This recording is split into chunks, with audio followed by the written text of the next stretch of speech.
എല്ലാവർക്കും ഡ്രാമ റിവ്യൂയിലെ പുതിയൊരു എപ്പിസോഡിലേക്ക് സ്വാഗതം. ഇന്നൊരു ചൈനീസ് ഡ്രാമയുടെ റിവ്യൂ ആണ് ഞാൻ ചെയ്യുന്നത്.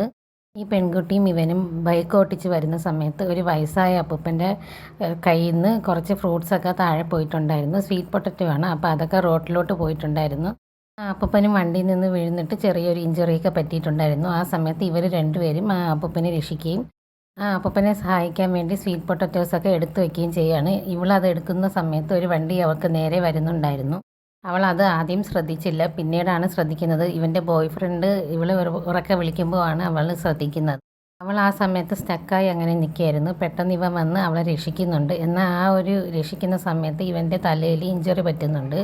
അങ്ങനെ അവൻ്റെ ബോധം പോവുകയും ഇവൾ അവനെ ഹോസ്പിറ്റലിൽ എത്തിക്കുകയും ചെയ്യുകയാണ്. 2 ദിവസമായിട്ടും അവന് ബോധമൊന്നും വരാത്തത് കൊണ്ട് തന്നെ അവൻ്റെ ഫ്രണ്ട്സായാലും അവളും അവൻ്റെ പാരൻസും ഒക്കെ നല്ല രീതിയിൽ വിഷമിക്കുന്നുണ്ടായിരുന്നു.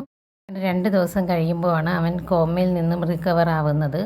ഈ പെൺകുട്ടിയുടെ അടുത്ത് ഡോക്ടർ വന്ന് പറയുന്ന സമയത്ത് തന്നെ അവൾ ഓടി അവൻ്റെ അടുത്തേക്ക് പോകുന്നുണ്ട്. ഇവൻ എണീറ്റ് നിൽക്കുന്ന കാണുമ്പോൾ അവൾക്ക് നല്ല രീതിയിൽ സന്തോഷമാവുന്നുണ്ട്. അങ്ങനെ അവർ പരസ്പരം കെട്ടിപ്പിടിക്കുകയും ചെയ്യുന്നുണ്ട്. ആ സമയത്ത് അവൻ്റെ അമ്മ അവിടെ വരികയാണ്. അവൻ്റെ അമ്മയുടെ ഫേസ് അവൻ വീണ്ടും പഴയതുപോലെ കാണുകയാണ്. ഇവന് ഫേസ് ബ്ലൈൻഡ്നെസ് ഉണ്ട്. അതുകൊണ്ട് തന്നെ അവന് ആരുടെയും ഫേസ് ക്ലിയറായിട്ട് കാണാൻ പറ്റില്ല. കുറേ കാലമായി അവൻ്റെ അമ്മയുടെ ഫേസ് പോലും അവൻ ശരിക്കും കണ്ടിട്ടില്ല. ഇന്ന് ആദ്യമായിട്ട് പഴയതുപോലെ അവൻ്റെ അമ്മയുടെ ഫേസ് അവൻ ശരിക്കും കാണുകയാണ്.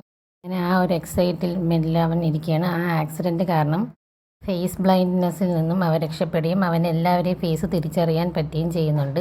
അങ്ങനെ അവൻ്റെ അമ്മയും ഒരുപാട് ഇമോഷണലായിട്ട് അവളെ കെട്ടിപ്പിടിക്കുന്നുണ്ട്. അങ്ങനെ ഇവരെ പ്രശ്നമൊക്കെ മാറി ഇവർ ഹാപ്പി ആയിട്ട് വീണ്ടും ജീവിക്കാൻ തുടങ്ങുന്നുണ്ട്. അവൾ പറയുന്നുണ്ട് ഇനി ഇതുപോലുള്ള അപകടങ്ങളൊന്നും വരുത്തി വെക്കരുത് എന്നൊക്കെ പറയാണ്. ഇനി ഇങ്ങനെ ഒരിക്കലും ഉണ്ടാവില്ലെന്ന് അവനും പറയുന്നുണ്ട്. അവൻ്റെ അമ്മയും ഒത്തിരി സന്തോഷപ്പെടുന്നുണ്ട്. അവൻ പഴയതുപോലെ അവൻ്റെ അമ്മയുടെ ഫേസ് അവന് ക്ലിയറായിട്ട് കാണാൻ പറ്റുന്നല്ലോ എന്നാലോചിച്ച് അവൻ്റെ അമ്മയെ ഒരുപാട് സന്തോഷപ്പെടുകയും പരസ്പരം അവരും കെട്ടിപ്പിടിക്കുകയും ചെയ്യുന്നുണ്ട്. ആ സമയത്ത് ഇവൻ്റെ മുത്തശ്ശി അവനെ കാണാനായിട്ട് അവിടേക്ക് വരികയാണ്. എന്നിട്ട് ആ മുത്തശ്ശി പറഞ്ഞു കൊടുക്കുന്നുണ്ട്, നിനക്ക് കുഞ്ഞിലെ ഇതുപോലൊരു ആക്സിഡൻറ്റ് പറ്റിയ സമയത്താണ് നിനക്ക് ഈ ഫേസ് ബ്ലൈൻഡ്നെസ്സിൻ്റെ പ്രശ്നം വരുന്നത്.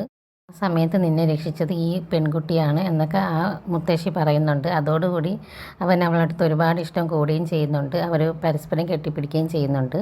ഈ ഡ്രാമയുടെ റിവ്യൂ എല്ലാവർക്കും ഇഷ്ടപ്പെട്ടെന്ന് കരുതുന്നു. അടുത്ത ഒരു ഡ്രാമയുടെ 16 ഞാൻ വീണ്ടും വരുന്നതായിരിക്കും. എല്ലാവരും എൻ്റെ ചാനൽ സബ്സ്ക്രൈബ് ചെയ്ത് സപ്പോർട്ട് ചെയ്യുക. താങ്ക്